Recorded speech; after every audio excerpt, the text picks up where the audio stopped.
Welcome to learning मित्रम। आज हम class 8 की एनसीईआरटी के हिस्ट्री का एक्सरसाइज 1 कैसे, कब और कहाँ को डिस्कस करेंगे। चलिए तो अब इसे देखते हैं और समझते हैं कि कैसे, कब और कहाँ इसके अंतर्गत क्या कहा जा रहा है।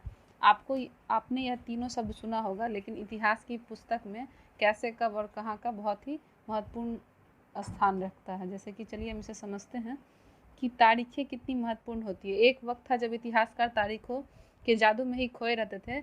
कब किस राजा की ताजपोशी हुई और कब कौन सा युद्ध हुआ, इन्हीं तारीखों पर गर्मा गर्मी बहस चलती थी। आम समझ के हिसाब से इतिहासों को तारीखों का पर्याय माना जाता था। आपने भी लोगों को यह कहते सुना होगा कि इतिहास तो बहुत उबाऊ है भाई, बस तारीखें रटते चलो। क्या इतिहास के बारे में यह धारणा सही है? पहले चलिए हम इन चीज़ों को समझते हैं। जब भी हम विद्यालय में कभी क्लास में जब भी एसएसटी या हिस्ट्री की पढ़ाई होती है तो बहुत सारे जो बच्चे होते हैं उन्हें बोरियत महसूस होती है, उन्हें सुनते सुनते नींद आने लगती है। लेकिन यह कहना गलत है। एक तो हो सकता है कि इसे पढ़ाने के तरीके जो होंगे वो उचित नहीं रहे होंगे, लेकिन हम इतिहास को जानें, क्योंकि इतिहास से हमारा बहुत गहरा नाता है। पहले तो हम जान लें कि इतिहास होता क्या है, जो हमारे अतीत के बारे में बताता है। अगर हम अपने अतीत के बारे में नहीं जानेंगे तो हम अपने आज को कैसे अच्छा करेंगे। इसीलिए इतिहास उबाऊ विषय नहीं है। आप इसे सुने समझे तब आपको जो है यह इंटरेस्टिंग लगेगा। क्योंकि अगर हम अपने इतिहास को जानते हैं तो हम क्या कर सकते हैं, अपने आने वाले फ्यूचर को या अपने आने वाले वर्तमान समय को हम ठीक कर सकते हैं। जैसे मान लीजिए बहुत सारे ऐसे इतिहास है जिसे हम जान लेते हैं, जानकर हम उनसे कुछ सीखते हैं ताकि वो चीज़ें जो है हम उन्हें आगे अप्लाई कर सके और उनमें क्या कर सके, सुधार कर सके। तो हमारे पास जब तक हमारा इतिहास नहीं रहेगा तब तक हम जो है अपने वर्तमान और भविष्य को भी नहीं सुधार सकेंगे। आप इतिहास का महत्व बहुत सरल शब्दों में आसानी से समझ गए होंगे कि इतिहास जो है वो काफ़ी ज़्यादा महत्वपूर्ण स्थान रखते हैं। इसीलिए जो इतिहासकार हैं वो बताते हैं कि इसमें तारीखें जो होती हैं वो बहुत महत्वपूर्ण होती है। और हम लोग ने सुना भी होगा अपने आसपास कि हम अगर ईस्वी वगैरह रखते हैं तो क्या होता है कि ये इतिहास में बहुत ज़्यादा इम्पॉर्टेंट चीज़ें हैं। लेकिन ऐसी कोई बात नहीं है।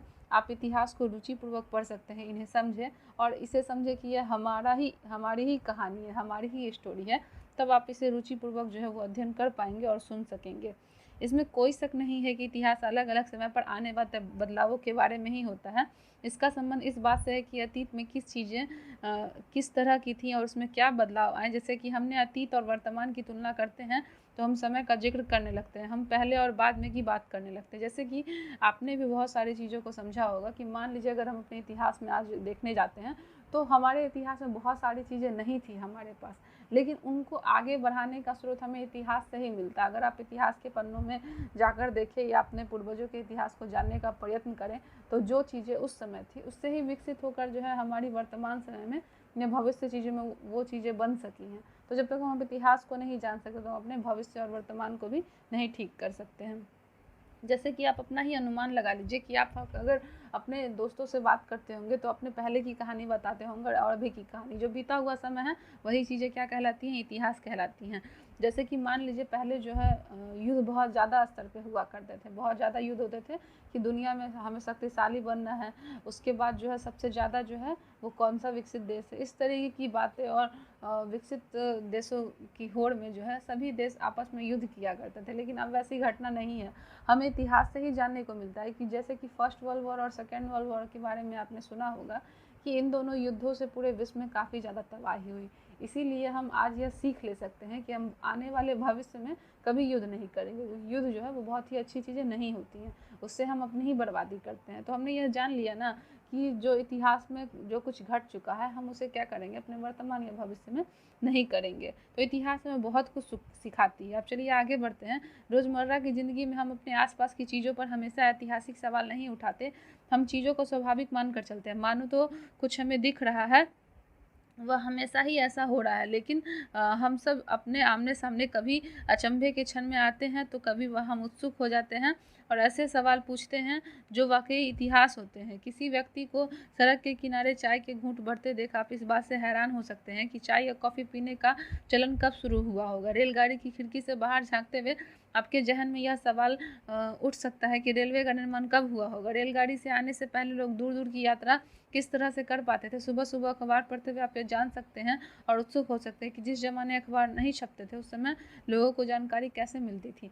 इतिहास जो है एक बहुत ही रुचिपूर्ण विषय है। अगर आप इसे अध्ययन करें तो आप जानेंगे कि सब कुछ पहले कहाँ बना था। मतलब जैसे कि हमारी पुस्तक, हमारी कलम, उसके अलावा रेलगाड़ी और अपनी आसपास की चीज़ें। जब भी कभी आप स्कूल में हिस्ट्री की बुक को अध्ययन करते होंगे या आपने अपने शिक्षकों के द्वारा इसे सुना होगा तो आपके मन में भी बहुत तरीके के विचार आते होंगे कि चलो ये पहली रेलगाड़ी कब बनी होगी, किसने लाया होगा, उसके बाद जो है ये पहली बुक कब बनी होगी, ये पेपर कहाँ से आया होगा, कब छपा होगा। जब ये पेपर नहीं था तो लोग कैसे न्यूज़ पढ़ा करते थे, जब ये रेलगाड़ी नहीं थी तो लोग अपना सफ़र कैसे तय किया करते थे।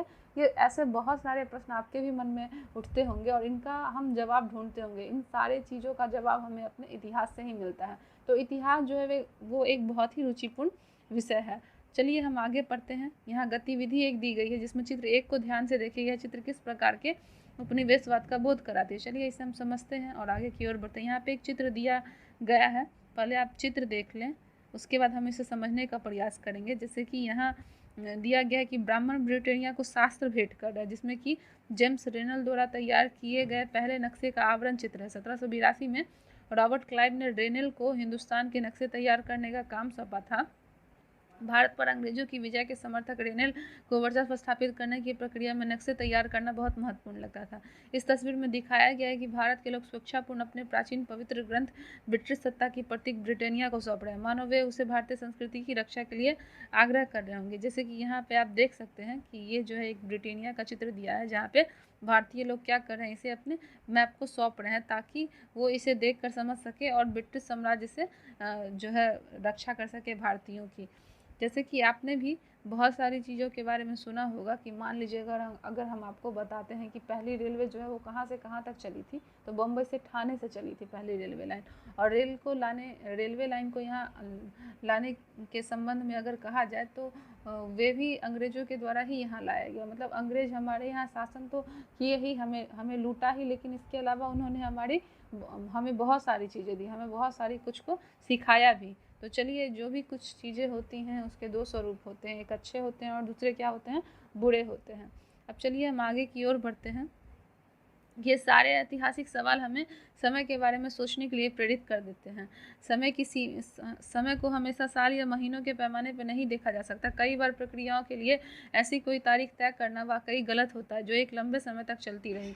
भारत में लोगों ने अचानक एक दिन सुबह सवेरे चाय पीना शुरू नहीं किया। इसका स्वाद धीरे धीरे ही उनकी जबान पर चढ़ा होगा। इस तरह की प्रक्रियाओं के लिए कोई स्पष्ट तिथि नहीं हो सकती। इस तरह हम ब्रिटिश शासन की स्थापना के लिए कोई भी एक तिथि नहीं बता सकते। राष्ट्रीय आंदोलन की किस दिन यह शुरू हुआ या अर्थव्यवस्था या समाज में किस दिन बदलाव आए, यह बताना संभव नहीं है। ये सारी चीज़ें एक लंबे समय में घटती रही। ऐसे ही में हम सिर्फ एक अवधि की बात कर सकते हैं तो एक लगभग सही अवधि के बारे में बता सकते हैं जब ये खास बदलाव दिखाई देने शुरू हुए होंगे।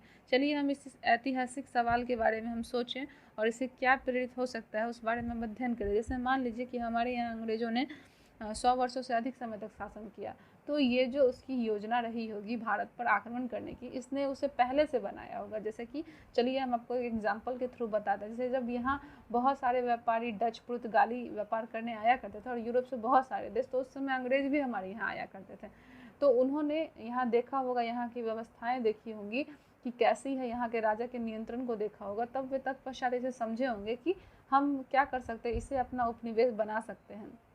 उपनिवेश मतलब क्या होता है कि कोई एक शक्तिशाली देश क्या करता है, किसी दुर्बल देश पर आक्रमण करके उसे अपने अंडर में ले लेता है और अपने अनुसार ही उसे चलाता है। तो हम इसे उपनिवेशवाद कह सकते हैं। अब मान लीजिए इस घटना से आप समझ सकते होंगे कि जब हमारे यहाँ अंग्रेज आए थे तो उन्हें एक योजना बनाई होगी, तब वो हमारे यहाँ आए होंगे और हमारे ऊपर जो है 100 वर्षों से अधिक उन्होंने शासन किया था। इसके अलावा मान लीजिए एक छोटी सी घटना, जैसे कि हमारे घर में प्रत्येक लोगों के यहाँ रोज़ सुबह सुबह चाय बनती है, लोग सुबह सुबह चाय पीते हैं। ऐसा पहले कभी तो हुआ होगा कि किसी पहले व्यक्ति ने चाय को टेस्ट किया होगा, उसने चाय के बारे में बताया होगा, तब जाकर दूसरे, फिर तीसरे, और इसी तरीके से करते करते लगभग सभी लोगों ने चाय का स्वाद लिया होगा। तो किसी भी चीज़ का जायका जो होता है पहले वो टेस्ट किया गया होगा, पहले कब हुआ, कहाँ हुआ होगा और तब जाकर यह भारत में कैसे आया होगा, इसके बारे में सोचना संभव है, जो कि हमें यह अपने इतिहास से जानने को मिल सकती है। इतिहास में बहुत सारी चीज़ें आपको जानने को मिलेंगी। तो चलिए हम इसे पढ़ते हैं। तो फिर लोग इतिहास को तारीखों से जोड़कर क्यों देखते हैं? जैसे कि अगर कहा जाए कि इतिहास क्या है, तो आप मान लीजिए कि यह तारीखों का अध्ययन है, मतलब तारीख के ही द्वारा हमें पता चलता है कि इतिहास में क्या घटित हुआ। तो ऐसा कहना बहुत ज़्यादा उचित नहीं होगा, क्योंकि इतिहास में घटनाओं का भी अध्ययन है, हमारे अतीत का भी अध्ययन है। इस जुड़ाव की एक वजह है, एक समय जब युद्ध और बड़ी बड़ी घटनाओं का ब्यौरा ही इतिहास माना जाता था। यह इतिहास राजा महाराजा और उनकी नीतियों के बारे में होता था। जैसा कि हम लोग भी अपने मतलब घर में दादा दादी या बहुत अपने बड़ों से सुनते होंगे कि इतिहास क्या है, राजा महाराजाओं की कहानी है। लेकिन ऐसा उचित प्रतीत नहीं होता, क्योंकि इसमें बहुत सारी चीज़ें ऐसी हैं जो हमें जानने को मिल सकती है। केवल राजा महाराजा का इतिहास या युद्ध की घटनाएं ही इतिहास नहीं कहलाती हैं। इतिहासकार ये लिखते हैं कि कौन से साल में जो है राजा को ताज पहनाया गया, किस साल उसका विवाह हुआ, किस साल उसके घर में बच्चा पैदा हुआ, कौन से साल उसने कौन सी लड़ाई लड़ी, कब वह मरा और उसके बाद कौन से शासक गद्दी पर बैठे। इस तरह की घटनाओं के लिए निश्चित तिथि बताई जाती है, और इस तरह के इतिहासकारों में तिथियों का महत्व बना रहता है। हम भी अपने घर में अपने दादा दादी से बहुत सारी कहानियाँ सुनते होंगे, जो हमारे दादा दादी राजा और रानियों के बारे में इतिहास बताते थे कि ऐसा राजा था, मतलब उसका जन्म कब हुआ था, कहाँ हुआ था। आप भी अपने दादा दादी से बहुत सारी कहानियों के बारे में सुनते होंगे, और दादा दादी भी हमें कहानियों के माध्यम से हमारे इतिहास को बताते होंगे। या फिर आप अपने दादा दादियों से पूछते होंगे कि बताइए आपका जन्म कब हुआ, आपकी शादी कब हुई। तो ये सारी चीज़ें भी मतलब ऐतिहासिक तौर पर ही होती हैं। उसी तरीके से जैसा कि पहले पिछले 2 सालों में इतिहास की किताबों में आपने देखा कि अब इतिहासकार बहुत सारे दूसरे मुद्दों और सवालों के बारे में लिखने लगे, मतलब केवल तारीख पे नहीं लिखते हैं। अब बहुत सारी ऐसी चीज़ें हैं जहाँ पे इतिहास लिखा जाता है। वे इस बात को ध्यान देते हैं कि लोग किस तरह अपनी रोजी रोटी चलाते थे, वे क्या पैदा कर सकते थे और क्या खाते थे, शहर कैसे बना और बाजार किस तरह फैले, किस तरह जो है रियासतें बनी और नए विचार पनपे, संस्कृति और समाज किस तरह बदले। चलिए अब अगर हमारे मन में भी एक प्रश्न आए कि जो मानव है वो पहला मानव मतलब जो है वो धरती पर कब आया होगा, कैसे आया होगा, क्या खाता होगा, कहाँ रहता होगा, और सबसे पहले जो है उसने मतलब भोजन किस प्रकार खाया होगा, कच्चा खाता था या पका हुआ खाता था। तो पहले जो मनुष्य यहाँ आया था वो जानवरों की ही भांति था। वो क्या खाता था, तो कच्चा मांस और फल फूल, यहाँ तक कि वो पेड़ की जड़ें और पत्तियाँ भी खाता था, क्योंकि उस समय उसका जो नॉलेज था वो उतना डेवलप नहीं था। उसे जो चीज़ें मिलती थी वो खाता था, कच्चा मांस भी खाता था। एक बार घटना हुई कि जंगल में आग लग गया, तो वहाँ मांस पक गया, और मांस पकने के कारण उन्हें स्वाद अच्छा लगने लगा। तब से वे लोग मांस पकाकर खाने लगे। और उसी समय जो है उन्होंने क्या देखा कि लकड़ी के 2 टकराने से, मतलब जब जंगल में आग लग गई थी और बहुत सारे जानवर जल गए थे, और जब उन्होंने मांस खाया था, तो उन्होंने क्या देखा कि एक लकड़ी के टकराने से दूसरी लकड़ी टकराती है तो आग निकलती है, और एक पत्थर के टकराने से दूसरा पत्थर टकरा जाता है तो आग निकलता है। इस तरीके से उन्होंने आग का आविष्कार भी सीख लिया था, और आसानी से वे क्या करते थे, तो मांस को पकाकर खाते थे। ऐसी बहुत सारी कहानियाँ हैं जो इतिहास में आपको जानने को मिलेंगी। सबसे पहली कौन सी चीज़ें आई, कौन सी तारीखें, कुछ तारीखों को महत्वपूर्ण मानने का पैमाना होता है। जैसे कि मान लीजिए अगर हम अपने भारत की बात करते हैं, तो हम बहुत ज़्यादा रुचि रखते हैं कि भारत आज़ाद कब हुआ, और जो है इससे पहले अंग्रेज मतलब हमारे ऊपर जो वो कब शासन करते होंगे। तो हमारे लिए 2-3 चीज़ें काफ़ी ज़्यादा महत्वपूर्ण है, जैसे कि हमें स्वतंत्रता कब मिली और हमारा राष्ट्रीय संविधान कब बना, जैसे कि महात्मा गांधी का जन्म कब हुआ। ये सारी चीज़ें भी तो इतिहास कहलाती हैं। तो तारीखों का भी महत्वपूर्ण स्थान होता है। हम जो अपने तारीखों को चुनते हैं, जिन तारीखों के इर्द गिर्द हम अतीत की कहानी सुनते हैं, वे अपने आप में महत्वपूर्ण होती है। इसलिए वे महत्वपूर्ण हो जाती है क्योंकि हम कुछ खास घटनाओं को महत्वपूर्ण मानकर चलते हैं। अगर अध्ययन का विषय बदल जाता है तो हम नए मुद्दों पर ध्यान देने लगते हैं, महत्वपूर्ण तारीखें भी बदल जाती है। एक उदाहरण पर विचार कीजिए कि भारत में ब्रिटिश इतिहासकारों ने जो इतिहास लिखे उनमें हर एक गवर्नर जनरल का शासनकाल महत्वपूर्ण है। ये इतिहास प्रथम गवर्नर जनरल वॉरेन हेस्टिंग्स के शासन से शुरू होते थे और आखिरी वायसराय जो है लॉर्ड माउंटबेटन के साथ खत्म होते थे। अलग अलग अध्यायों में हमें दूसरे governor general Hastings, Wellesley, Bentinck और Dalhousie, Canning, Lawrence, Lytton, Ripon, Curzon, Hardinge, Irwin के बारे में भी पढ़ते हैं। चलिए पहले हम इसे समझते हैं। मान लीजिए कि जब हमारे यहाँ अंग्रेजों ने अधिकार किया था, तो उन्होंने जो भी इतिहास लिखा भारत से संबंधित, उन्होंने अपने गवर्नर जनरल के बारे में लिखा, अपनी अच्छी बातों को, बुरी बातों को उन्होंने नहीं लिखा, केवल अच्छी बातों को लिखा, जिसमें कि लॉर्ड माउंटबेटन के बारे में भी लिखा गया। उसके बाद जो है ये आखिरी वायसराय थे, और प्रथम गवर्नर जनरल कौन थे, तो वॉरेन हेस्टिंग।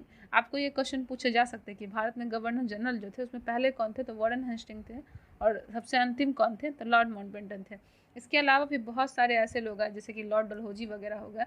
उसके अलावा आपको जानने का मौका मिलेगा कि भारत में उस समय सती प्रथा काफ़ी ज़्यादा विद्यमान थी, राजा राम मोहन राय के साथ। यह एक ऐसी घटना थी जिसे सुनकर आप लोगों को भी काफ़ी ज़्यादा आश्चर्य लगेगा, और आपने पहले भी इसे सुना होगा कि उस समय जब कोई भी जो स्त्री होती थी अगर उसका पति मर जाता था तो उसे चिता पर बैठा दिया जाता था, मतलब उसे जिंदा जला दिया जाता था। यह घटना जो है मतलब आप देख भी नहीं सकते और सुन के भी हमें क्या होता है तो बहुत आश्चर्य होता है कि ऐसा जो है भारत में होता था। तो उस समय डलहौजी ने राजा राम मोहन राय के साथ मिलकर इस प्रथा को 1829 ईस्वी में समाप्त किया था, जो सती प्रथा के नाम से जानी गई थी। चलिए अब यहाँ एक चित्र दिया है जिससे हम समझे कि विज्ञापनों से भी पसंद नापसंद तय होती थी। ये बात तो बिल्कुल भी सही है कि अगर हम कोई चीज़ मार्केट में खरीदने जाते हैं तो जो भी चीज़ें, जो भी इमेज होता है वो हमें आकर्षित करता है, क्योंकि जितना आकर्षित इमेज होगा हम क्या करेंगे उतनी जल्दी ही उन चीज़ों को खरीदेंगे। उसके पैकेट जो होते हैं वो सुंदर इसलिए बनाए जाते हैं क्योंकि हम उन्हें आकर्षित होकर क्या करें, खरीद लें।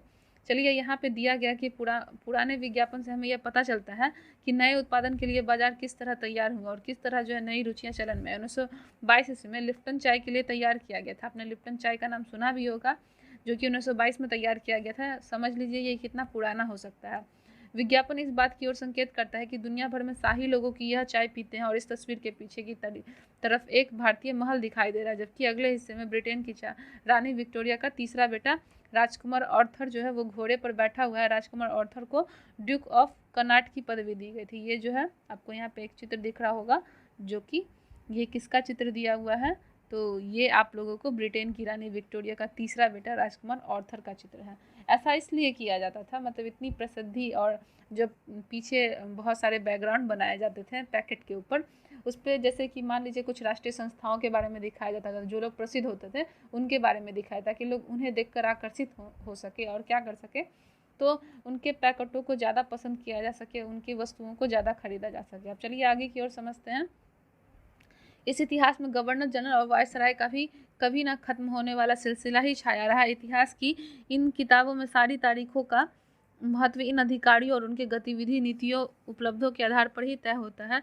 यह ऐसे थे मानो इन लोगों के जीवन के बाहर कोई ऐसी चीज़ नहीं थी जिसे जानना महत्वपूर्ण हो। इन लोगों के जीवन का क्रम ब्रिटिश भारत के इतिहास में अलग अलग अध्यायों का विषय बन जाता था। जैसे कि आप यहाँ जान लीजिए कि जिस समय भारत में अंग्रेज आए थे तो बहुत सारे जो यहाँ वायसराय थे, जैसे कि lord Canning, lord Lytton, Ripon, Curzon, Hardinge, Irwin, इन सब के बारे में अपना ही एक अलग इतिहास था। मतलब जितने ज़्यादा वायसराय उतना ज़्यादा इन लोगों का इतिहास था। इनके इतिहास क्या होते थे, बस इन्हीं के बारे में, इन्हीं के इर्द गिर्द घूमते थे और इनकी अच्छाइयों के बारे में बताया जाता था। इसके अलावा जो है किसी चीज़ के बारे में नहीं बताया गया था। जैसे मान लीजिए कि आपने लॉर्ड कर्जन का नाम सुना होगा, वह जो है काफ़ी ज़्यादा क्रूर वायसराय था। मतलब जब यहाँ उसने आया था तो उनकी शासन पद्धति जो है वो बहुत ज़्यादा अच्छी नहीं थी। वो केवल अंग्रेजों के ही पक्ष में व्यवहार करता था और उसकी जो नीति थी वो भारतीयों के लिए अच्छी नहीं थी। बहुत क्रूरतापूर्वक वो क्या करता था, तो भारतीय नागरिकों पर अपना अधिकार जमाया करता था। ऐसी बहुत सारी कहानियाँ हैं जो आपको जो है ब्रिटिश शासकों के इतिहास में जानने को मिलेंगी। क्या हम इसी दौर में इतिहास को अलग अलग ढंग से नहीं लिख सकते? गवर्नर जनरल के इस इतिहास में चौखट में हम भारतीयों के विभिन्न समूहों और वर्गों की गतिविधियों पर किस तरह ध्यान दे सकते हैं? जब हम इतिहास या कोई कहानी लिखते हैं तो हमें उसे टुकड़ों या अध्यायों में बांट देते हैं। हम ऐसा क्यों करते हैं? ऐसा इसलिए किया जाता है ताकि हर अध्याय में कुछ सामंजस्य हो। इसका मकसद कहानी को इस तरह सामने लाना होता है कि उसे आसानी से समझा जा सके और याद रखा जा सके कि इस प्रक्रिया में हम सिर्फ उन घटनाओं पर जोर देते हैं जो उस कहानी को पेश करने में मददगार होते हैं। जो इतिहास का गवर्नर जनरलों के जीवन के इर्द गिर्द चलता है उसमें भारतीयों की गतिविधि कोई मायने नहीं रखती, उनके लिए वहाँ पर कोई जगह नहीं होती थी। तो फिर क्या किया जाता था? जाहिर है कि हमें अपने इतिहास का एक अलग खाका बनाना पड़ेगा। इसका मतलब यह है कि अब जिन तिथियों को महत्व दिया जा रहा था वे महत्वपूर्ण नहीं रहेंगी और हमारे लिए नई तिथियां महत्वपूर्ण हो जाएंगी। चलिए अभी से समझते हैं कि यहाँ क्या कहा जा रहा है। आप जानते हैं कि इतिहास मतलब ये बहुत ज़्यादा लंबा होगा, मतलब इसमें अतीत की बहुत सारी कहानियाँ होंगी, एक दो नहीं, आपको अरबों में इनकी कहानियाँ मिलेंगी, करोड़ों में। तो इन इतिहास की कहानियों को अलग अलग खाँचों में बांटा जाता है जिसमें कि अलग अलग ब्यौरा तैयार किया। जैसे कि मान लीजिए अगर हम इंडियन हिस्ट्री के बारे में जानते हैं तो इसमें बहुत सारे एंशिएंट है, उसके बाद आपको मिडिवल है, जो इस तरीके के इतिहास को इसलिए बांट दिया जाता है ताकि जो है बंटवारे कर कर हम इतिहास को अच्छे से जान सकें। टुकड़ों में अगर हम इतिहास को समझते हैं तो हम धीरे धीरे कर कर इतिहास को पूरी तरीके से समझ सकते हैं। और अगर इन चीज़ों को एकत्रित करके एक साथ छाप दिया जाए तो एक तो ये काफ़ी ज़्यादा लंबा लगेगा और लंबी चीज़ों का अध्ययन हम ज़्यादा नहीं करना पसंद करते। अगर हम उसे वर्गों में बांट कर अध्ययन करते हैं तो हम इसे टुकड़ों में आसानी से समझ सकते हैं। यहाँ पे आपको एक चित्र दिया गया है जो कि वॉरेन हेस्टिंग्स 1773 में भारत के पहले गवर्नर जनरल बने थे। इतिहास की किताबों में गवर्नर जनरल के कारनामे जीवनी में, उनकी गौरव गाथाओं और तस्वीरों में उनके भव्य व्यक्तित्व को उभारा जाता था। मतलब ऐसा अंग्रेज जानबूझकर किया करते कि जब भी वे अपनी पुस्तकों को लिखा करते थे तो वहाँ पे राजा का जो चित्र दिया गया था, मतलब वायसराय का जो चित्र बनाया जाता था वो काफ़ी शान शौकत से बनाया जाता था, मतलब उनकी प्रतिभा को निखारा जाता था। चलिए अब इसे एक बार और समझते हैं। जैसे कि हम अगर भारतीय राजाओं के बारे में समझें तो वो काफ़ी ज़्यादा रुचि रखते थे अपने इतिहास को लिखवाने के लिए। बहुत सारे राजाओं ने तो अपना इतिहास स्वयं लिखा। जैसे कि आपने बाबर का अगर नाम सुना होगा तो उसकी पुस्तक बाबरनामा थी। वो भी बहुत सारे इतिहासकारों को बुलवा कर लिखवाता था और खुद भी उसने अपनी आत्मकथा लिखी। उसके अलावा आपने हुमायूं का नाम सुना होगा, जिसमें कि हुमायूं नामा लिखा गया था। हुमायूं नामा जो है वो गुलबदन बेगम यानी कि हुमायूं की बहन ने लिखा था। उसके बाद आप अकबर नामा यानी कि अकबर के इतिहास के बारे में जान सकते हैं। मतलब ऐसी बहुत सारी क्या कर सकते हैं पुस्तकें हैं इतिहासकारों के द्वारा भी लिखी गई, जिसमें कि भारतीय राजा जो होते थे वे अपने इतिहास को लिखवाने में रुचि रखते थे, ताकि हमारे जाने के बाद जो है हमारी धरोहर को जो है आने वाली पीढ़ी समझ सके और जान सके। हम अवधियाँ कैसे तय करते हैं? 1817 ईस्वी में स्कॉटलैंड के एक अर्थशास्त्री और राजनीतिक दार्शनिक जेम्स मिल ने 3 विशाल खंडों में a history of British India, British Bharat की इतिहास नामक एक किताब लिखी। इस किताब में उन्होंने भारत के इतिहास को हिंदू, मुस्लिम और ब्रिटिश 3 कालखंडों में बांटा था। कालखंड में इस निर्धारण को ज़्यादातर लोगों ने मान भी लिया। क्या आपको भारतीय इतिहास को समझने में इस तरीके में कोई समस्या दिखाई देती है? तो चलिए पहले इसे हम समझते हैं कि जिस समय 1817 में स्कॉटलैंड के एक अर्थशास्त्री ने, राजनीतिक दार्शनिक जेम्स मिल जब यहाँ आए थे तो भारत की हिस्ट्री को उन्होंने 3 भागों में बांट दिया था, जिसमें कि हिंदू का इतिहास, मुस्लिम का इतिहास और ब्रिटिश का इतिहास। तो ये जेम्स मिल के हिसाब से सही होगा, लेकिन अगर हम इसका अध्ययन करें तो ये बहुत ही अधिक सही नहीं हो सकता, क्योंकि भारत के बारे में केवल इन्हीं 3 ही पुस्तक के माध्यम से नहीं जाना जा सकता। भारत एक विशाल देश है और उसमें बहुत सारे इतिहास की कहानियाँ मौजूद हैं। अब चलिए आगे समझते हैं कि हम अपने भारतीय इतिहास को जान सकते हैं। प्राचीन भारतीय इतिहास, मध्यकालीन भारतीय इतिहास के बारे में हम आसानी से जान सकते हैं। इतिहास को हम अलग अलग कालखंडों में बांटने की कोशिश क्यों करते हैं, इसकी भी एक वजह है। हम एक दौर की खासियत, उसके केंद्रीय तत्वों को पकड़ने की कोशिश करते हैं, इसलिए ऐसे शब्द महत्वपूर्ण हो जाते हैं जिनके सहारे हम समय को बांटते हैं। ये शब्द अतीत के बारे में हमारे विचारों को दर्शाते हैं।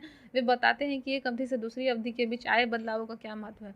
जैसे कि मान लीजिए कि जेम्स मिल ने हिंदू, मुस्लिम और ब्रिटिश में भारतीय इतिहास को बांटा, तो उनके अनुसार हम क्या कर सकते थे? हिंदू इतिहास में हम हिंदू के बारे में जानेंगे, मुस्लिम आक्रमण में मुस्लिम के राजाओं और मुस्लिम व्यक्तियों के बारे में जानेंगे, और ब्रिटिश ने किस तरीके से शासन किया, मतलब कोई मुख्य बिंदु पकड़कर पूरे इतिहास को जानना, ये भी एक तरीका था इतिहास के बारे में। मिल को लगता था कि सारे एशियाई समाज सभ्यता के मामले में यूरोप से पीछे हैं। जेम्स मिल का ऐसा कथन था। इतिहास की उनकी समझदारी ये थी कि भारत में अंग्रेजों के आ जाने से पहले यहाँ हिंदू और मुसलमान तानाशाहों का ही राज चलता था। यहाँ चारों ओर केवल धार्मिक बैर, जातिगत बंधनों और अंधविश्वासों का ही बोलबाला था। मिल की राय में ब्रिटिश शासन ने भारत को सभ्यता की राह पर ले जा सकते हैं, और इस काम के लिए जरूरी था कि भारत में यूरोपीय शिष्टाचार, कला, संस्था और कानूनों को लागू किया जाए। मिल ने तो यहाँ तक सुझाव दिया था कि अंग्रेजों को भारत के सारे भूभाग पर कब्जा कर लेना चाहिए, और ताकि भारतीय जनता को ज्ञान और सुखी जीवन प्रदान कर देने चाहिए। उनका मानना था कि अंग्रेजों की मदद के लिए बिना हिंदुस्तान प्रगति नहीं कर सकता। चलिए अब जेम्स मिल की बातों को उनके शब्दों में हम समझे। मिल्स को ऐसा लगता था कि भारतीय सभ्यता को अगर किसी ने विकसित किया है तो वो अंग्रेजों ने विकसित किया, लेकिन ऐसी कोई बात नहीं थी। अंग्रेजों ने हमारे हिंदू मुस्लिम को भड़का दिया, हमें लड़ाई करवा दी, जैसे कि फूट डालो और शासन करो की उसकी ऐसी नीति थी जिसमें वो केवल अपने फ़ायदे को देखता था और भारतीयों के किसी भी तरीके के फ़ायदे को नहीं देखता था। अब तक जितने भारत में अंग्रेज आए उन्होंने केवल अपने फ़ायदे के अनुसार जो है यहाँ व्यापार व्यवसाय किया। भारतीयों को उन्होंने बहुत ज़्यादा तकलीफ भी पहुँचाई। उसके अलावा हमें अंग्रेज़ों से स्वतंत्रता मिलने में बहुत ज़्यादा समय लग गया। तो जेम्स मिल ने अपने शब्दों में बोला है कि अगर अंग्रेज नहीं आते तो भारतीयों का विकास भी संभव नहीं हो पाता। जेम्स मिल का मानना था कि उसने धार्मिक आडंबरों को समाप्त किया, और जब अंग्रेज नहीं थे तो यहाँ पे लोग जो है वो धार्मिक आडंबरों में ही विश्वास किया करते थे, लेकिन ऐसी बातें नहीं है। उनके हिसाब से लगता है कि वे सही हैं। अगर अंग्रेज नहीं आते तो यूरोपीय सभ्यता के बिना जो है भारतीय सभ्यता का विकास नहीं हो पाता। लेकिन सच मानो तो भारतीय सभ्यता के लोगों से अगर पूछा जाए तो अंग्रेजों ने केवल भारत का शोषण ही किया है। उन्हें कुछ अच्छे गुण भी दिए हैं, लेकिन जितनी उनकी शासन व्यवस्था थी उस हिसाब से उनके गुण के बदले जो है हम उनकी शोषण की स्थिति को जान सकते हैं। अपनी माँ या परिवार के किसी भी अन्य सदस्य से ये बात करके उनके जीवन के बारे में पता लगाए। अब उनके जीवन को अलग अलग कालखंडों में बांटें और प्रत्येक अवधि की महत्वपूर्ण घटनाओं की सूची बनाए। स्पष्ट करें कि आपने कालखंडों को किस तरह तय किया। चलिए इस चीज़ों को समझते हैं। अगर आपको जानना है कि इतिहास क्या है तो आप क्या कर सकते हैं, अपनी माँ से पूछ सकते हैं उनके घर के बारे में, और फिर आप अपनी नानी से पूछ सकते हैं, या फिर अपनी दादी से भी आप क्या कर सकते हैं, एक कालखंड तैयार कर सकते हैं, जिसमें अपनी माँ के बारे में, फिर उनकी माँ के बारे में, फिर उनकी माँ के बारे में। तो आपसे क्या होगा, इन तीनों खंडों के बारे में आप छोटे से इतिहास का अध्ययन कर सकते हैं। इतिहास की इस धारणा में अंग्रेजी शासन और सभ्यता का प्रतीक था। अंग्रेजी शासन से पहले सारा अंधकार का दौर था। क्या इस तरह की धारणा को स्वीकार किया जा सकता है? क्या इतिहास के किस दौर को हिंदू या मुस्लिम दौर कहा जा सकता है? क्या इन सारे दौरों में कोई तरह के धर्म का एक साथ नहीं चल सकते हैं? किस युग को केवल उनके समय के शासकों को धर्म के हिसाब से तय करने की जरूरत थी? अगर हम ऐसा करते हैं तो इसका मतलब यह कहना चाहते हैं कि औरों के जीवन और तौर तरीकों का कोई महत्व नहीं था। हमें याद रखना चाहिए कि प्राचीन भारत के में सारे शासकों का भी एक धर्म नहीं होता था। अंग्रेजों द्वारा सुझाए गए वर्गीकरण से अलग हटकर इतिहासकार भारतीय इतिहास को आमतौर पर प्राचीन, मध्यकालीन तथा आधुनिक कालखंड में बांटते हैं। इस विभाजन की भी अपनी समस्या है। मान लीजिए कि बहुत सारे, जैसे जेम्स मिल ने अपने शब्दों में व्यक्त किया कि अगर यूरोपीय सभ्यता के लोग भारत में नहीं आए होते तो भारत का विकास नहीं होता। वैसे कुछ इतिहासकारों ने यह भी माना है कि भारत में धर्म के हिसाब से मतलब जो है ये विकसित नहीं हो पा रहा था। तो ऐसी कोई बात नहीं है, मतलब दुनिया में जितने भी देश हैं उन सबका अपना अलग अलग धर्म है। हाँ, ये बात सही है कि अगर किसी देश का एक ही धर्म होता है तो वे आपस में लड़ते नहीं है, लेकिन भारतीय सभ्यता को भी अब नकारा नहीं जा सकता। भारत में भले ही बहुत धर्म और जाति के लोग रहते हैं, लेकिन जब एकता को देखने की बात होती है तो यहाँ एकता जो है वो भरपूर मात्रा में है। क्योंकि आप देख सकते हैं कि विश्व का एक उदाहरण है भारत। भारत में हर एक प्रकार की जाति है और हर एक प्रकार के धर्म के लोग हैं और अनेक भाषाएं बोलते हैं। इतना सब होने के बावजूद भी भारत क्या है, एक है। एकता का प्रतीक हमें भारत में देखने को मिलता है। अब भारतीय इतिहासकार जो हैं उन्होंने अंग्रेजों से अलग हटकर, जेम्स मिल से अलग हटकर और धर्म प्रचारकों से अलग हटकर एक इतिहास लिखा है, जो कि प्राचीन भारतीय इतिहास, मध्यकालीन इतिहास और आधुनिक काल का इतिहास है। इतिहास को इन खंडों में बांटने से समझ में पश्चिमी से आई है। पश्चिमी के आधुनिक काल को विज्ञान, तर्क, लोकतंत्र, मुक्ति और समानता जैसी आधुनिक ताकतों के विकास का युग माना जाता है। उनके लिए मध्यकालीन समाज में वे समाज थे जहाँ आधुनिक समाज की ये विशेषताएं नहीं थी। क्या हम अपने अध्ययन के लिए आधुनिक काल की इस अवधारणाओं को बिना सोचे विचारे ऐसा कर सकते हैं? जैसा कि आप इस किताब में देखेंगे, अंग्रेजों के शासन में लोगों के पास समानता, स्वतंत्रता या मुक्ति नहीं थी। नहीं, यह आर्थिक विकास को प्रगति का दौर था। बहुत सारे इतिहासकार इस युग को औपनिवेशिक युग कहते हैं। चलिए अब इसे समझते हैं कि भारतीयों ने जो प्राचीन, मध्यकालीन और आधुनिक कालखंड में भारतों को बांटा, ये उन्हें बाहर से ज्ञान मिला था, मतलब पश्चिमी सभ्यता से उन्होंने यह चीज़ें सीखी थी। जैसे कि अगर कोई भी हम अच्छी चीज़ें देखते हैं तो हम क्या करते हैं, उन चीज़ों को सीखने का प्रयास करते हैं अपने जीवन में। ठीक उसी तरीके से भारतीयों ने भी जो लेखन की क्रिया है वो पश्चिमी सभ्यता से सीखी और जो है ये उनकी एक विशेषता है। जैसे कि हम बहुत सारी पुस्तकों में देखते हैं कि अंग्रेजों के शासनकाल में लोगों के पास समानता, स्वतंत्रता या मुक्ति नहीं थी, क्योंकि अंग्रेज अपने आप को सर्वस्व समझते थे। वे भारतीयों को नीचा ही समझते थे, क्योंकि बहुत सी ऐसी स्थिति और बहुत से ऐसे कारण हैं जहाँ हमें देखने को मिलेगा कि अंग्रेज अपने आप को सर्वे सर्वा समझते थे, न कि भारतीयों को समझा करते थे। तो चलिए अब हम इसे समझते हैं कि बहुत सारे इतिहासकारों ने इस युग को औपनिवेशिक युग क्यों कहा है। तो इसलिए इसे औपनिवेशिक युग कहा गया था क्योंकि जिस समय भारतीयों ने बाहर से, मतलब पश्चिमी सभ्यता से ज्ञान लेकर प्राचीन, मध्यकालीन और आधुनिक कालखंड को इतिहास में बांटा था, और जब यहाँ अंग्रेज आया करते थे तो वे केवल अपने फ़ायदे के लिए ही भारतीय सभ्यता का इस्तेमाल किया करते थे। मान लीजिए कि अगर केवल वो भारत के विषय में सोचते और भारत को आगे बढ़ाने के लिए सोचते तो यूँ भारत को वे लूटा नहीं करते। और हमें आज़ादी मिलने में बहुत सारे यहाँ पे भारतीय नेताओं की और बहुत सारे भारतीय सिपाही की कुर्बानी दी गई, जिसके कारण हमें आज आज़ादी मिल सकी। महात्मा गांधी, सुभाष चंद्र बोस, जवाहरलाल नेहरू या और भी बहुत सारे ऐसे नेताओं के नाम जो हैं जिनके कारण हमें आज आज़ादी मिल सकी। अब चलिए औपनिवेशिक समझते हैं कि यह क्या होता है। इस किताब में आप पढ़ेंगे कि किस तरह अंग्रेजों ने हमारे देश को जीता और स्थानीय नवाबों और राजाओं को दबाकर अपना शासन स्थापित किया। आप देखेंगे कि किस तरह उन्होंने अर्थव्यवस्था व समाज पर नियंत्रण स्थापित किया, अपने सारे खर्चों को निपटाने के लिए राजस्व वसूल किया, अपनी ज़रूरतों को, किस चीज़ों को सस्ती कीमत पर खरीदा, निर्यात के लिए महत्वपूर्ण फसलों की खेती कराई। और इन सारी कोशिशों के कारण क्या बदलाव है, आप यह भी जानेंगे कि ब्रिटिश शासन के कारण यहाँ पे मूल्य, मान्यताओं और पसंद नापसंद, रीति रिवाज व तौर तरीकों में क्या बदलाव आए।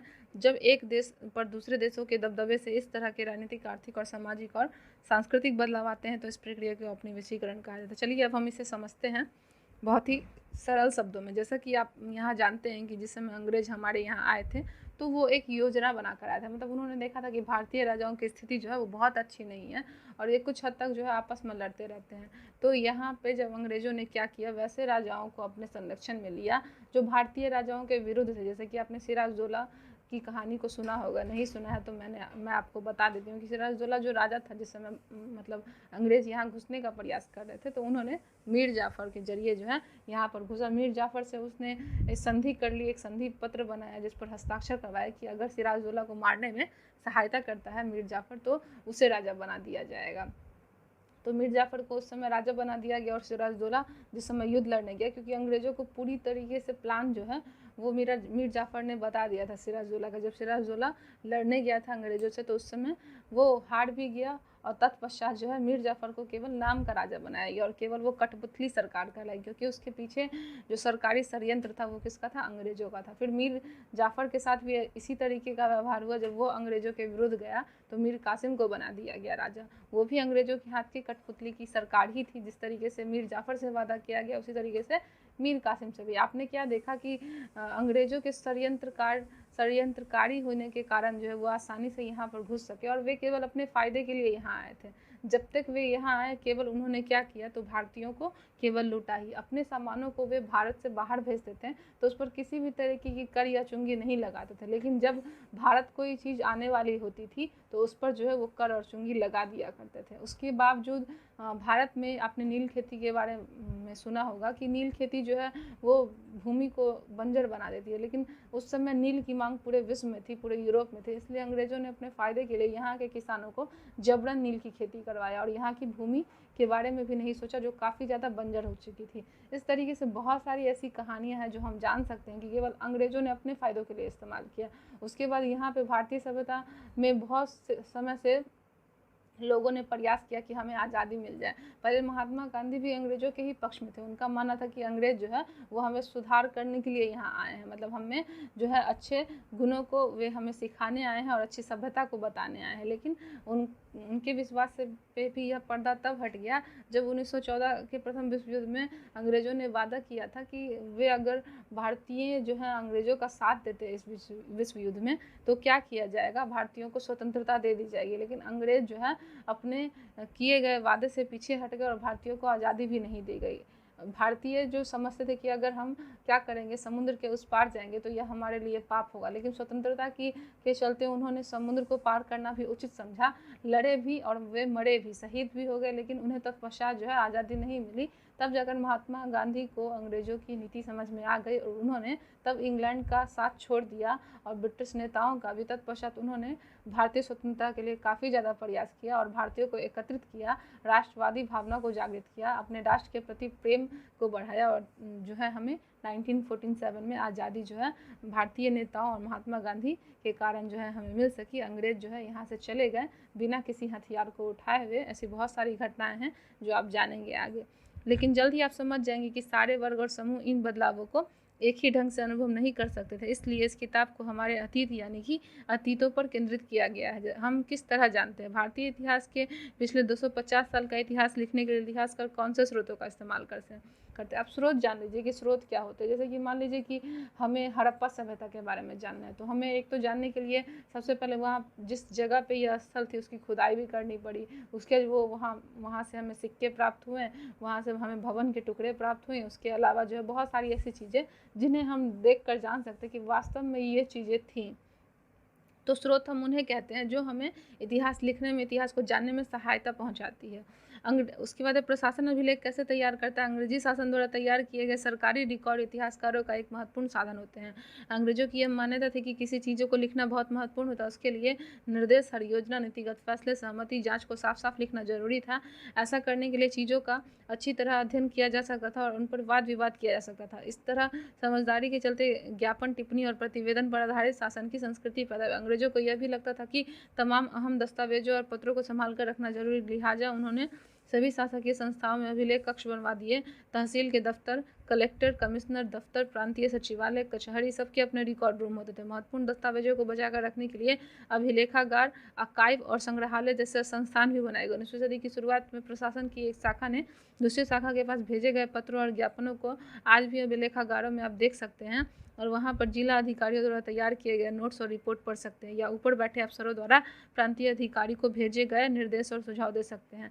19वीं सदी के शुरुआती सालों में इन दस्तावेजों की सावधानी पूर्वक नकलें बनाई जा सकती हैं। उन्हें उसने खुशनवीसी के माहिर लिखते थे, और खुशनवीसी या सुलेखनवीस ऐसे लोग होते थे जो बहुत सुंदर ढंग से लिखते थे। 19वीं सदी तक के मध्य छपाई जो है, जब नई दिल्ली का निर्माण हुआ तो राष्ट्रीय संग्रहालय और राष्ट्रीय अभिलेखागार दोनों ही वायसराय के निवास के नज़दीक बनाए गए, और इससे पता चलता है कि अंग्रेजों की सोच में इन संस्थानों का कितना भारी महत्व था। चलिए अब हम इसे जानें। जब अंग्रेज अपने तरीके से बताते थे कि प्रशासन कैसे अभिलेख तैयार कर सकता है, तो अगर हम किसी की कहानी को जानते हैं, मान लीजिए कि हमारे पीछे बहुत सारी कहानी है, तो उसमें साफ साफ बातों को लिखना काफ़ी ज़्यादा उचित है, और उन लिखे गए लेखों को हम कहाँ रख सकते हैं, तो अभिलेखागारों में। अंग्रेजों ने बहुत सारे अभिलेखागारों को भी स्थापित किया। उसके अलावा जो हमें स्रोत प्राप्त होते जैसे कि तामपत्र वगैरह, उसके बाद सिक्के, मूर्तियाँ, भवन के टुकड़े, ये सारी चीज़ें जो हमें मिलती थी, ये म्यूजियम में रखाई जाती थी। अंग्रेजों ने इस बात पर काफ़ी जोर दिया, और उन्होंने बहुत तरीके से म्यूजियम भी बनवाए, बहुत सारे अभिलेखागार भी बनवाए, ताकि उन्हें साफ साफ लिखा जा सके, ताकि आगे आने वाली पीढ़ी जो है उसे अच्छी तरीके से समझ सके। बहुत सारे राजाओं का लिखा हुआ इतिहास जो है वो भी हमें मिला, शिलालेख वगैरह जो है वो भी हमें अभिलेखागारों में देखने को मिलते हैं। तो अंग्रेजों ने अपने हिसाब से इस तरीके से इतिहास को लिखने का तरीका बताया। यहाँ पे एक चित्र दिया गया है, भारतीय राष्ट्रीय अभिलेखागार 1920 के दशक में बनाया गया था अंग्रेजों के द्वारा। आप इसे देख सकते हैं। यहीं पे जो है हमारे ऐतिहासिक चीज़ों को रखा जाता था। चलिए अब हम इसे समझते हैं कि यहाँ क्या कहा जा रहा है। गृह विभाग को भेजी गई रिपोर्ट। अब अगर हम कोई चीज़ खोज रहे हैं, इतिहास के बारे में पता लगा रहे हैं, तो उसमें भारतीय सरकार का मुहर होना अति आवश्यक है। पहले भारतीय सरकार उसको देखती है, जांचती है, उसके बाद हमें वो रिपोर्ट सौंपती है, तब यह आप जान सकते हैं कि यह जो है ऐतिहासिक रिपोर्ट है या ना नहीं है, उस पर मुहर लगा दी जाती है। सन 1946 में भारत की औपनिवेशिक सरकार शाही भारतीय नौसेना के जहाज़ों में सिपाहियों की बगावत को कुचलने का प्रयास कर रही थी। उस समय विभिन्न बंदरगाहों से गृह विभाग को जो रिपोर्ट मिल रहे थे, मतलब वहाँ से जो रिपोर्ट दिया गया था, वो क्या था, बम्बई इस बात का इंतजाम कर रहा था कि सेना जहाज और दफ्तरों पर कब्जा कर ले, और शाही नौसेना जो है वो जहाज अभी बंदरगाह से बाहर ही है। कराची जो है 301 विद्रोहियों को गिरफ्तार कर लिया था, और कुछ अन्य संदेहास्पद विद्रोही भी गिरफ्तार कर लिए गए। सारे दफ्तर सैनिक निगरानी में। विशाखापट्टनम में स्थित पूरी तरह नियंत्रण और कहीं भी हिंसा नहीं हुई है। जहाज़ों और प्रतिष्ठानों पर सैनिक गार्ड जो है वो तैनात कर दिए गए, और किसी परेशानी की उम्मीद नहीं है, सिवाय इसके कि संभव है कि कुछ सिपाही काम पर आए। यह जो है director of intelligence headquarter India command situation report संख्या 7 फाइल संख्या 5/21/46 गृह राजनीतिक भारत सरकार द्वारा दी गई है, जिसमें कि गृह विभाग को यह रिपोर्ट जो है आपको मुंबई, कराची और विशाखापट्टनम से भेजा जा रहा था, जो कि सन 1946 के भारत की औपनिवेशिक सरकार शाही भारतीय नौसेनाओं के द्वारा भेजी गई थी, कि बाहर से जो है यहाँ पे सैनिक सवार हैं और उनका बगावत किस तरीके से किया जा रहा है। चलिए इसे आगे समझते हैं कि तकनीक भी फैलने लगी थी, और इस तकनीक के सहारे अब प्रत्येक सरकारी विभाग की कार्यवाही के दस्तावेज में कई कई प्रतियां बनाई जाने लगी, मतलब इसकी कई कॉपी बनाई जाने लगी और भारत में अलग अलग जगह पर भेजे जाने लगे। सर्वेक्षण का महत्व। औपनिवेशिक शासन के दौरान सर्वेक्षण का चलन भी बहुत महत्वपूर्ण हो गया था। अंग्रेजों का विश्वास था कि किसी देश पर अच्छी तरह शासन चलाने के लिए उसको सही ढंग से जानना जरूरी, मतलब अंग्रेज यह जानना चाहते थे। जिस समय यहाँ पे आए थे वो चाहते थे कि भारतीयों को पूरी तरह नियंत्रण में लिया जा सके। इसके लिए उन्हें भारतीयों का इतिहास जानना जरूरी था, इसलिए उन्होंने रामायण, महाभारत, उपनिषद, ये बहुत सारे ग्रंथ थे जिनको उन्होंने इंग्लिश में ट्रांसलेट करवाया और फिर पढ़ा, और तब जाकर वे भारतीयों पर अपनी पकड़ को मजबूत कर सके। अब चलिए आगे समझते हैं कि 19वीं सदी की शुरुआत में पूरा देश का नक्शा तैयार करने के लिए बड़े बड़े सर्वेक्षण कराए गए और गांव में राजस्व सर्वेक्षण किए गए। अंग्रेज भले ही इन्हें अपने फ़ायदों के लिए इस्तेमाल कर रहे थे, लेकिन कहीं ना कहीं इससे फ़ायदा हमें भी मिला। इस सर्वेक्षण में धरती की सतह, मिट्टी की गुणवत्ता, वहाँ मिलने वाले पेड़ पौधे, जीव जंतु, स्थानीय इतिहास व फसलों का पता लगाया जाना। जैसे मान लीजिए कि अगर हम एग्जाम देने जाते हैं तो हमें क्या होता है कि एग्जाम में जितने सारे क्वेश्चन आ रहे हैं उन क्वेश्चन का हम उत्तर कैसे ढूंढते हैं, पूरी पुस्तक को पढ़कर। तो उस समय अंग्रेज के लिए जो भारत था वो एक क्वेश्चन की तरह था, और वो क्या कर रहे थे कि इन क्वेश्चन का उत्तर वो कैसे खोजे, तो पूरे भारतीय सभ्यता का अध्ययन करके। इसलिए उन्होंने प्रत्येक भारतीय सभ्यता को जानने के लिए भारत के हर कोने से पहले मैप तैयार करवाया, किस जगह कौन सी मिट्टी है, किस जगह वर्षा कैसे होती है, और किस जगह हमें मिनरल अच्छे मिलेंगे, किस जगह हमारा फ़ायदा जो है वो अच्छा होगा। इन सब चीज़ों को जानने के बाद जो है भारत पे जो है उनकी पकड़ काफ़ी ज़्यादा अच्छी हो गई। 19वीं सदी के आखिरी तक हर 10 साल में जनगणना भी की जाने लगी। जनगणना के जरिए भारत में सभी प्रांत में रहने वाले लोगों की संख्या, उनकी जाति, इलाके और व्यवसाय के बारे में जानकारी इकट्ठा कर ली जाती थी। इसके अलावा वनस्पति सर्वेक्षण, प्राणी वैज्ञानिक सर्वेक्षण, पुरातत्वीय सर्वेक्षण, मानव शास्त्रीय सर्वेक्षण और वन सर्वेक्षण आदि दूसरे सर्वेक्षण भी करवाए गए। मतलब अंग्रेज के पास जितने भी षड्यंत्रकारी नीतियाँ थी उन्होंने उसको पूरी तरीके से बल से लगाया और उसे जानने का प्रयास किया कि भारतीय सभ्यता में कौन से लोग रहते हैं, कहाँ रहते हैं, उनकी स्थिति क्या है, वो मतलब किस तरीके के हैं, विद्रोह कर सकते हैं या नहीं कर सकते, हम उन्हें कैसे दबा सकते हैं, इन सारी चीज़ों के बारे में अंग्रेज़ों ने जाना। उसके बाद जो है उन्होंने भारतीयों पर अपना जो है वो पूरी तरीके से नियंत्रण बना लिया। अधिकतर रिकॉर्ड से क्या पता नहीं चलता है, रिकॉर्ड में इस विशाल भंडार से हमें बहुत कुछ पता लगा सकते हैं, फिर भी इस बात को नज़रअंदाज नहीं किया जा सकता कि ये सरकारी रिकॉर्ड है। इनसे हमें यह भी पता चलता है कि सरकारी अफसर क्या सोचते हैं, वे उनकी दिलचस्पी किन चीज़ों में थी और बाद में वे कौन से चीज़ों को बचाए रखना चाहते थे। इन रिकॉर्डों से हमें यह समझने में हमेशा मदद नहीं मिलती कि देश के दूसरे लोग क्या महसूस करते हैं और उनकी कार्रवाई की क्या वजह थी। चलिए अब इसे हम समझते हैं अच्छी तरीके से। जैसे कि यहाँ पे शरीफे का पौधा दिया हुआ जो कि 1770 के दशक का है, यहाँ पे चित्र बनाया गया है। इससे इन बातों से अंग्रेजी क्या बताना चाहते थे कि अंग्रेजों द्वारा बनाए गए वनस्पतिक उद्यान और प्राकृतिक इतिहास में संग्रहालय में विभिन्न पौधों के नमूने और उनसे संबंधित जानकारी इकट्ठा की जाती थी। इन नमूनों के चित्र में स्थानीय कलाकारों से बनवाए जाते थे और अब इतिहासकार इस बात पर ध्यान देते कि इस तरह की जानकारी किस तरह इकट्ठा की जाती है और इसे उपनिवेशवाद के बारे में क्या पता चलता है। मतलब अंग्रेज अपनी हर से छोटी कोशिश लगा रहे थे। जैसे कि यहाँ पे शरीफा का पौधा जिसके बारे में बताया जा रहा है, तो इस तरीके के बहुत सारे पौधे अंग्रेज लैब में टेस्ट करवा रहे थे जिनसे हमें क्या फ़ायदा मिल सकता है, मतलब यहाँ पे जो खेती वगैरह होती है वो किस तरीके से होती है और जो हम व्यापार व्यवसाय कर सकते हैं उनके क्या क्या स्रोत होते हैं। तो इसलिए अंग्रेज क्या कर रहे थे, इन पौधों का टेस्ट जो है वो लैब में कर रहे थे। यहाँ पे एक चित्र दिया गया, बंगाल में मानचित्र और सर्वेक्षण का कार्य चल रहा है 1832 में। यहाँ पे जेम्स प्रिपेंस द्वारा बनाई गई तस्वीर है। यहाँ पे आप देख सकते हैं कि कुछ अंग्रेज अधिकारी हैं जो कि आसपास के लोगों से पूछताछ कर रहे हैं कि वे उनके बारे में जान सके कि वे यहाँ किस प्रकार रहते हैं। ध्यान से देखिए कि सर्वेक्षण में इस्तेमाल होने वाले उपकरण जो हैं चित्र के अगले हिस्से में दिखाए गए। चित्रकला इस परियोजना के वैज्ञानिक स्वरूप पर खास तौर से जोर देना चाहते हैं कि जो अंग्रेज थे वो किस तरीके से भारतीयों का सर्वेक्षण करते थे। यहाँ पे देखिए 1857 का ये विद्रोह है जहाँ पे अंग्रेज जो है 1857 के विद्रोह के द्वारा ही यहाँ पे घुसने का प्रयास किए थे। यहाँ पे आप देख लीजिए कि अंग्रेज जो है वो किस तरीके से भारतीयों से लड़ रहे हैं और यहीं से लड़ने के बाद जो है वो यहाँ घुस गए थे भारत में और तब से जो है यहाँ पर उन्होंने अपना आक्रमण भी कर दिया और उन्हें भारतीय सभ्यता को जीत मिलने में आसानी भी हो गई थी। तस्वीरों को बहुत ध्यान से देखिए और उन्हें हमें चित्रकार की सोच पता चलती है कि 1857 के विद्रोह में अंग्रेजों द्वारा तैयार की गई पुस्तिका में ये तस्वीर आपको दिखाई दे रही होगी। इस तस्वीर के नीचे लिखा है, बागी सिपाही लूट खसोट में लगे, अंग्रेजों की नज़र में विद्रोही जनता लालची, दुष्ट और बेरहम थी। और इस विद्रोह के बारे में अध्याय 5 में डिटेल से पढ़ेंगे। मतलब यहाँ पे उन्होंने जो अंग्रेजी सरकारी विभाग के द्वारा जो चित्र बनाई गई है उसमें केवल उन्होंने अपने अंग्रेजों की बस तारीफ़ ही की है और यहाँ पे जनता को लूट खसोट बताया गया है। तो जब भी वे चित्र बनाते थे तो वो केवल अपनी ही बड़ाई करते थे, न कि भारतीयों की।